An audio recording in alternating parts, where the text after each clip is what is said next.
In this tutorial, I'll be guiding you guys on how to update your resume on LinkedIn. So let's get started. So first of all, you're gonna click on your profile and head over to settings and privacy. Once you're on this option, you're gonna click on data privacy. And here you're gonna scroll down until you see this option of job seeking preferences.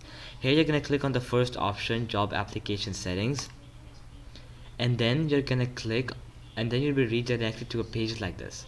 Here, as you guys can see, that share your resume. So you'll probably have your current resume here. So I've just uploaded a random document. So now how you can update is you're gonna delete your current resume. So I'm gonna delete it, and then you're gonna upload. So you can click on this upload option and then choose any resume you have. So I'm just gonna upload the same thing again, and then your resume will be successfully uploaded.